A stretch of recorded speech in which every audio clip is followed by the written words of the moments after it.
Okay, so like everyone's got to have values now, right? It's like companies just love to plaster them everywhere you look. But Yep. honestly, does it even work anymore? I mean, you sent me this piece, The Trouble with Values, and it kind of hit a nerve, you know? Yeah, it's almost like we're all a little allergic to the word now, you know. Yeah. But the article, it does go a bit deeper. It's saying that just talking about values nonstop can actually, well, hurt the things those values are supposed to stand for. Kind of ironic, right? Totally. It's like they're trying way too hard. Like, the article mentions Barclays using this whole RISES acronym for their values. Seriously. Right. That's exactly the kind of thing that makes people cynical. Instead of building trust, it just feels fake.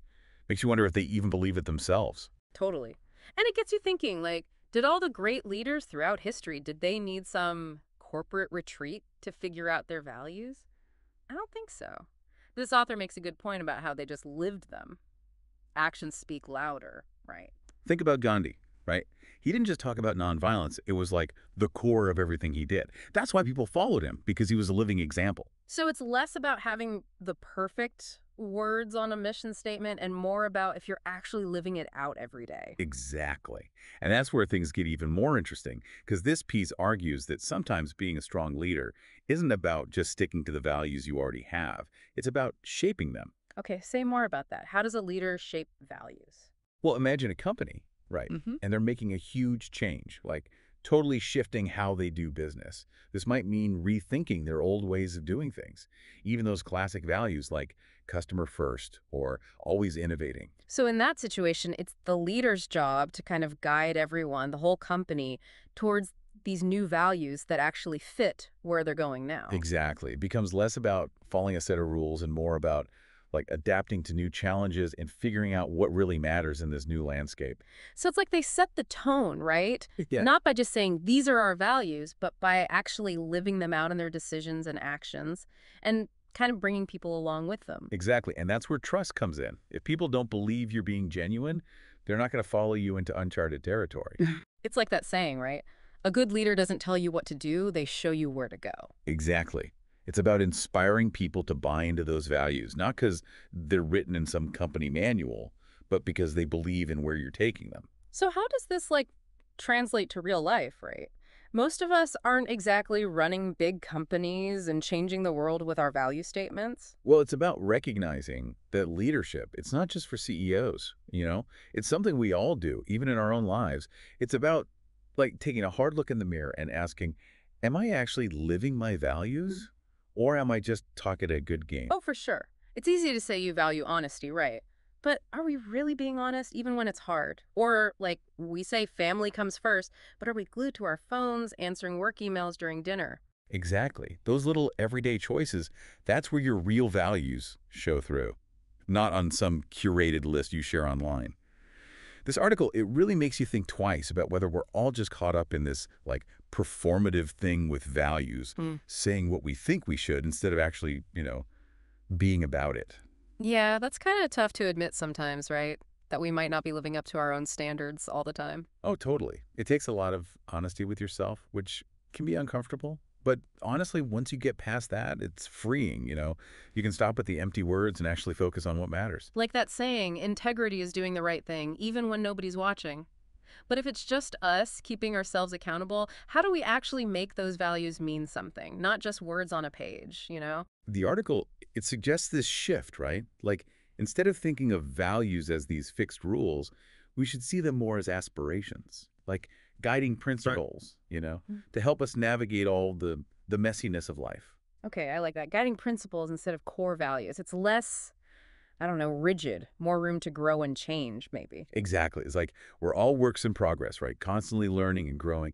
And maybe what we believe now, it'll evolve over time as we experience new things. So instead of just handing someone a list and saying, here's what I believe, deal with it, it's about always asking yourself, what's important to me and how can I actually live that out? Exactly. It's about trying to match your actions to your words, even when it's tough, even when you mess up. And that actually brings us to another important point this article brings up, this whole idea of conflicting values. Yeah, right. It's like what happens when two good values clash? How do we decide which one wins? The article uses this example of freedom of expression versus respect. Right. And like those are both good things, important values, But they can definitely butt heads, especially online, right, Mhm. with all the online harassment and hate speech and everything. Yeah, it's a huge issue these days. Like, what's okay to say online? Who gets to decide that? Yeah, It's like, where do you even draw the line? It's so tough. And who decides? How do you even balance like free speech and respect, especially with all the online stuff, you know? that's where it gets really, really tricky. It's not even just about picking one value over the other, it's more like recognizing they both matter, but they kind of push against each other. So it's about figuring out how to deal with that tension, and that takes, well, thinking it through and having some hard conversations sometimes. It's like what the article was saying about, good leadership, not just having values, but knowing how to actually use them in the real world, especially when they clash. Absolutely. It's about being able to ask yourself those tough questions. Yeah. Like, okay, so what does respect actually look like in this situation, even if I don't agree with this person? Or is my need to speak my mind actually stepping on someone else's, right to just exist? It's not easy. And there's not always a right answer, is there? Sometimes it feels like we're all just making it up as we go along, which is, I don't know, it can be pretty messy, you know? Yeah, that's how values are, right? They're not like a rule book you just follow. They're more like those guiding principles we were Mhm. talking about. Mhm. And we have to figure out how to apply them to our own lives. And sometimes, yeah, that means dealing with the gray areas and being okay with not knowing everything Mhm. and being open to like learning as you go. But if we're always figuring out our values, how do we not get totally lost, you know? Right. How do we actually commit to something if we're worried about getting it wrong? I think that's where the whole aspirational goals thing helps, right? It's like we keep trying to live by our values even as we figure them out more.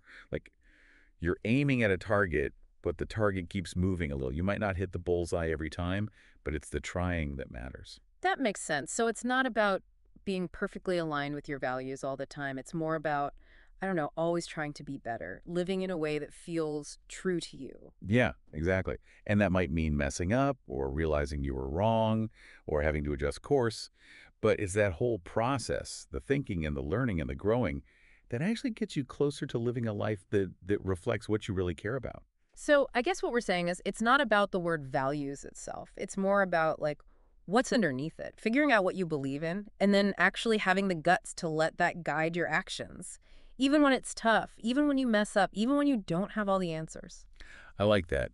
It's a good reminder that, trying to live by your values, it's a journey, not a destination. And it's definitely a trip worth taking, even with all the bumps along the way.